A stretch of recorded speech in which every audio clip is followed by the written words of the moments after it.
Now, recently there was a pretty positive job report. And, hey, look at that. Lots of jobs.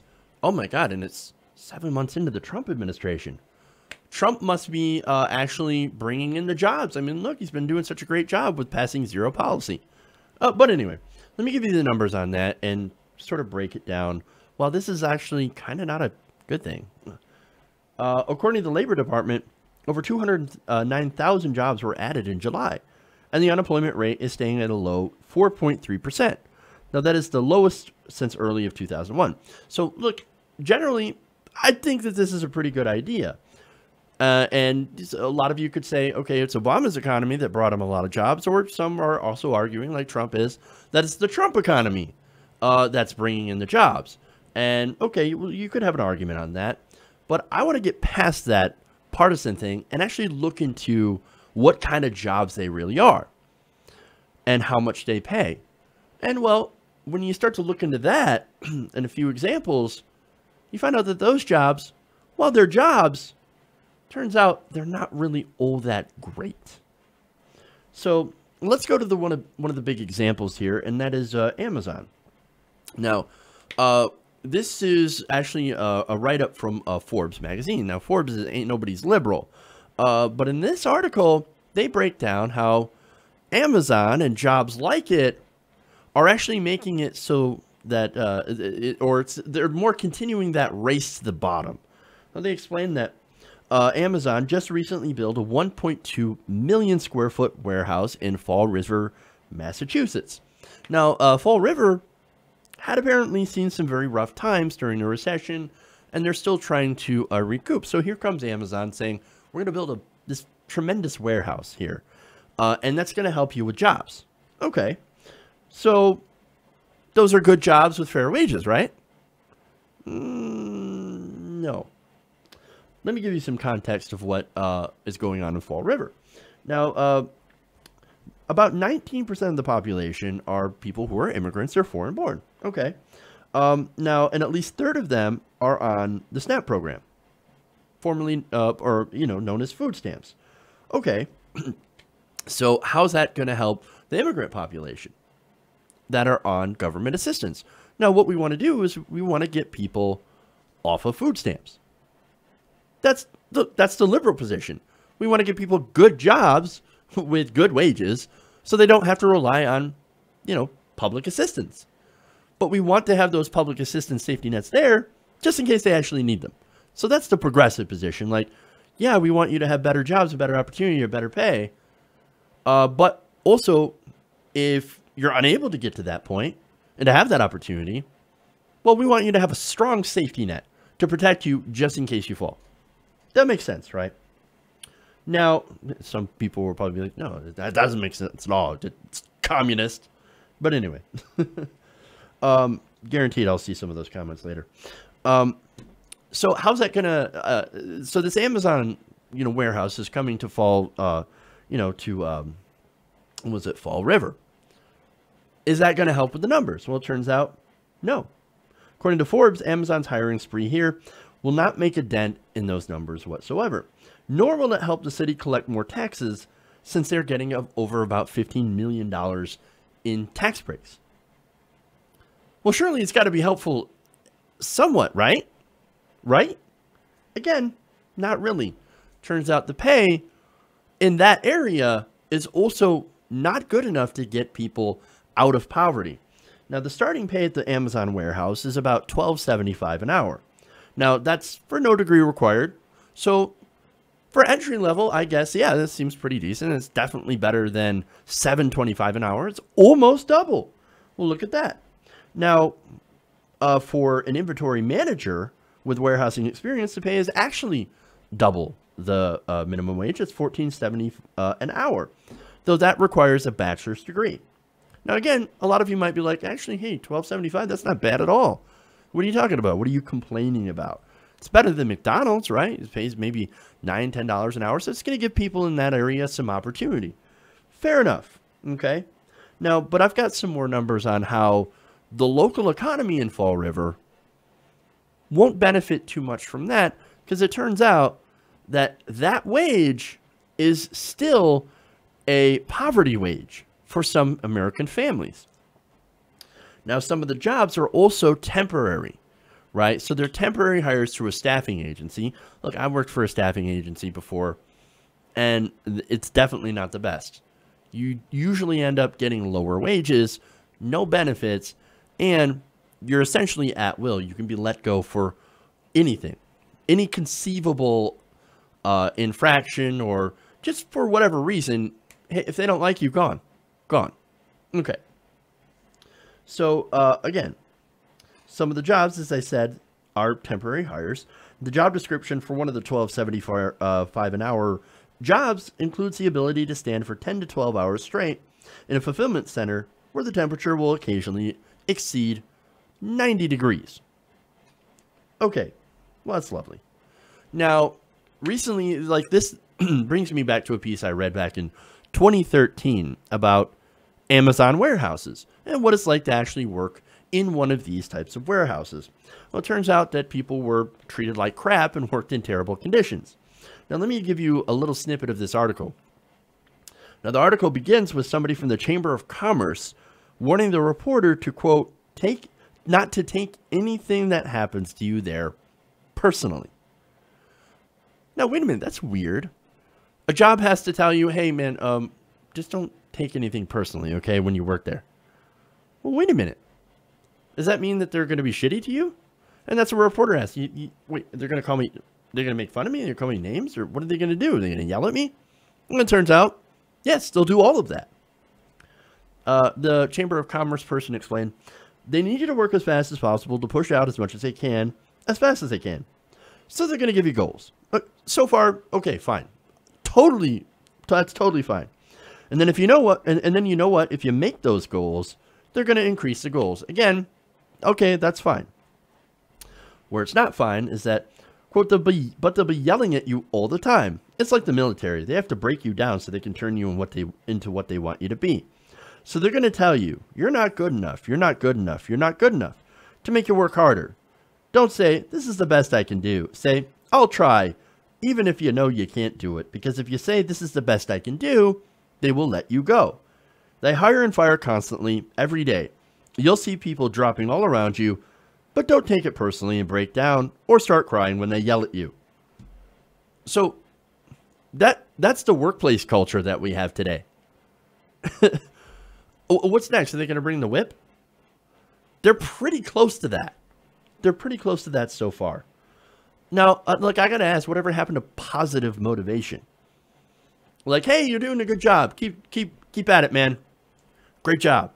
No, instead of doing that, they're like, you must work harder, slave. You're not good enough. You're a terrible worker. You suck. You're going to get fired. Pick up the pace. That's what our current work culture is all about.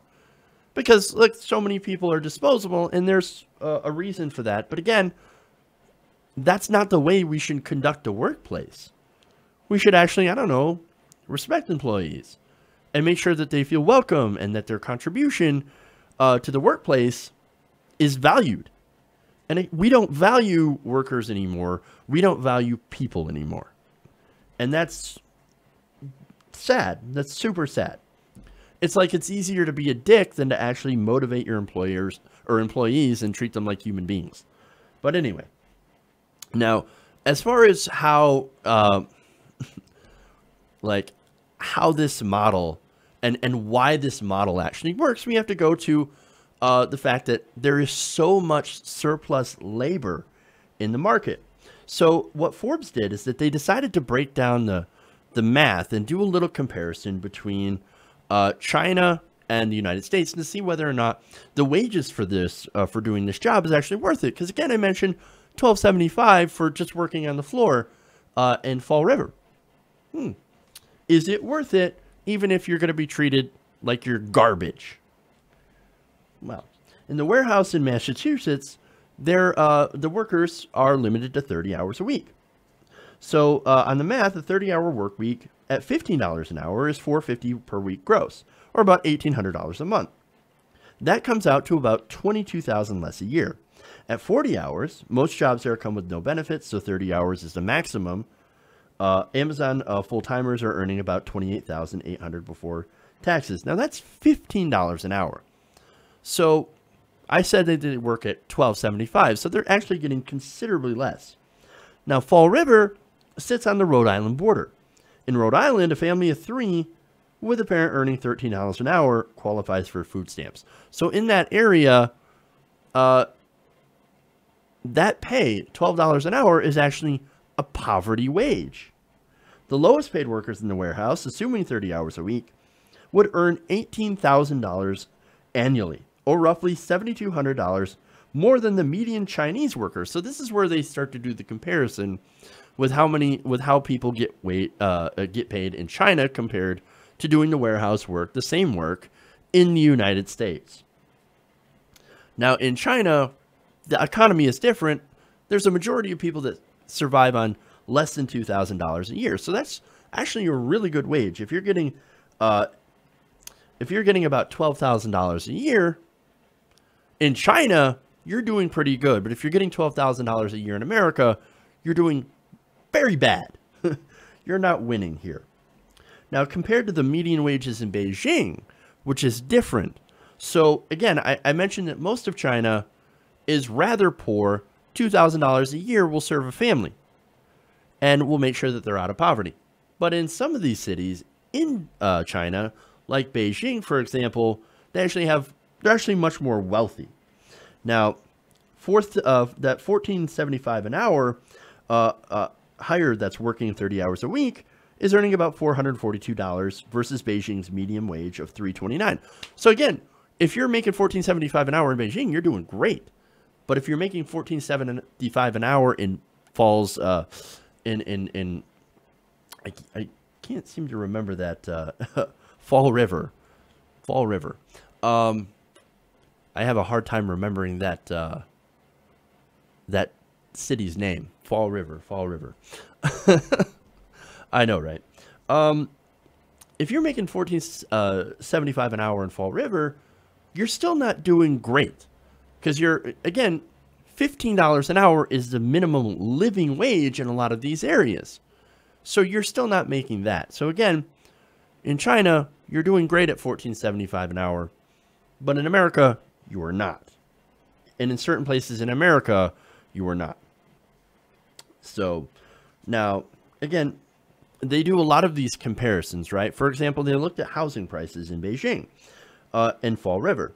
Now, a one-bedroom apartment in Fall River costs about $1,000 a month. A one-bedroom apartment in Beijing costs about $930. That's just to show you how alike they are, because again, that is a more wealthier area in China.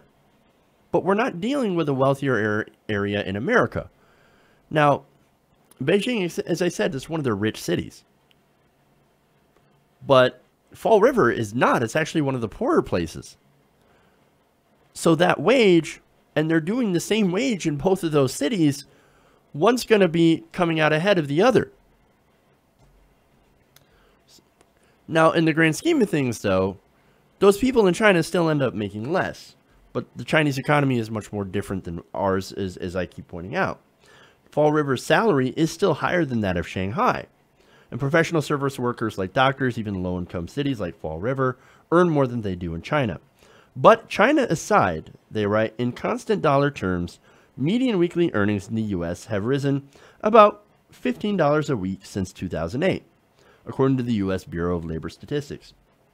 In current dollar terms, total weekly wages ended the fourth quarter of 2008 at $727 per week and hit $863 in the second quarter of this year. Now, they assume that a recent graduate from the University of Massachusetts was hired by Amazon at the best possible wage of $14.75 and was putting in a 30-hour work week. They would gross about $21,600. That type of annual pay would be considered poverty unless you were single. U.S. households in the lowest quintile of income earners had incomes of $22,800 or less, according to the Census Bureau.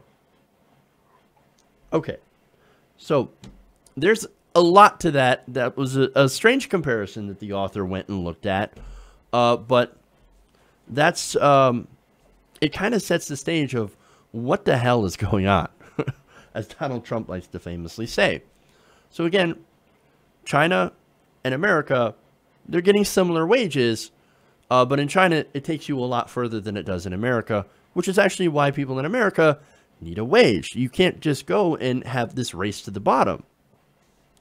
Now, one of the reasons, of course, that we've seen a lot of income inequality, right, is that we've had a recession, and we also had for about 30 years stagnating wages and an increase in the amount of money at the top through giant tax cuts and declining powers of unions.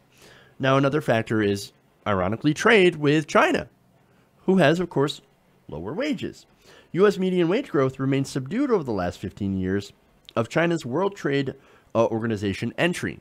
Once they entered the trade organization, all of our corporations, they looked at China and they looked at their workforce and said, well, they'll work for less.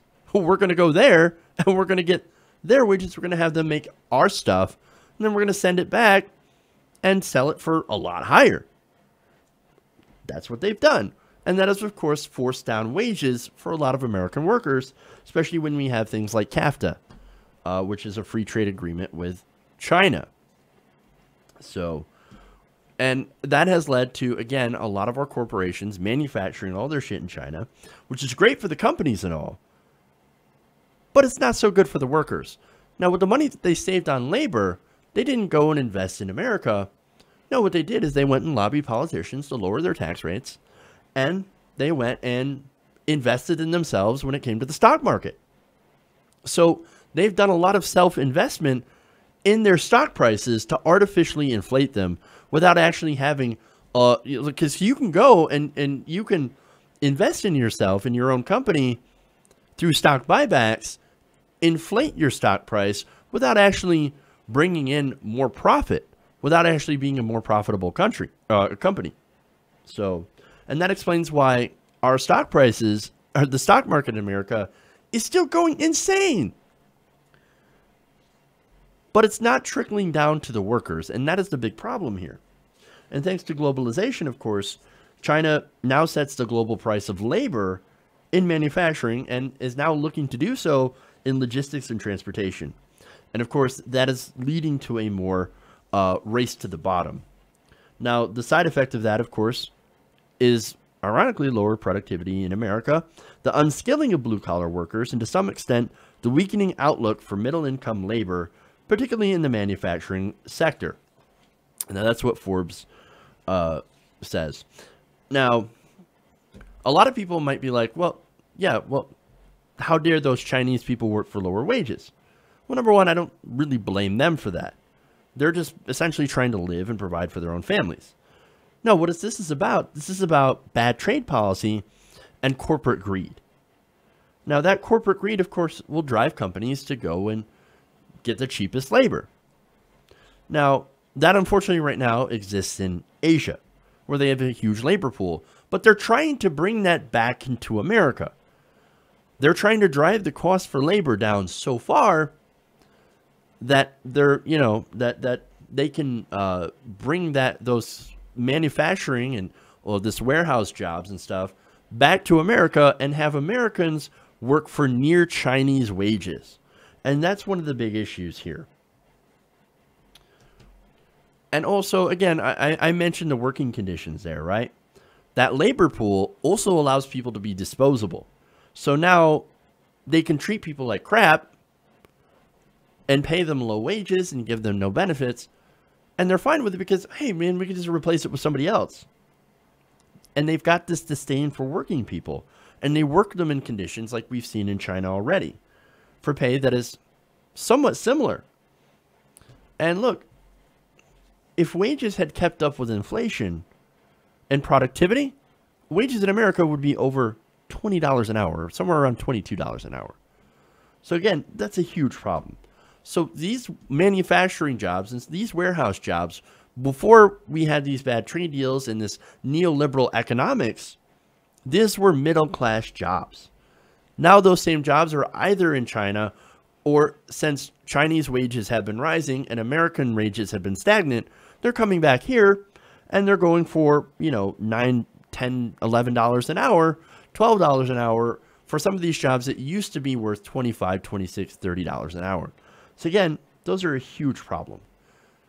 And another big problem we're looking at is the minimum wage of $7.25 an hour, which, as Bernie Sanders famously puts it, a starvation wage. So if you want to talk about how the economy is getting better, but not only under Trump, but Obama as well, whatever side of the argument you're on, you've got to look at the fact that it's actually not gotten a lot better. We might have more jobs, but the jobs are low wage and they're actually worse.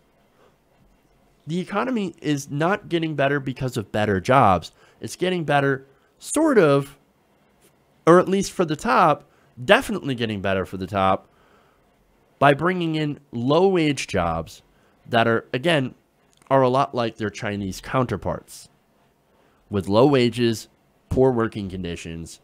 Look, there's a lot of reasons that you can look at that. Part of it is definitely the decline of unions. But this is where we're at. You've got to go to what these jobs are, what they look like, how much they pay, what kind of benefits they give. And you need to go past the jobs report was great last month. Wonderful. You got to look beyond that to see what's really going on. For a lot of Americans, the truth is that there has been very little recovery. And until we figure out ways in order to fix that, and again, I believe in raising the minimum wage and doing a little bit of protectionist trade policy. And I might be wrong on that, but I'm open to suggestions that will actually work. But until we do that, we're going to continue to live in an economy that's already hit bottom for much of the working class, and it continues to squeeze out the middle class. And we've got to do something, because that is unsustainable. Hey everybody, thanks for watching this video. If you want to see more like this, please hit the subscribe button below. And if you want to support truly independent progressive media, please consider becoming a patron at patreon.com/TYTNation.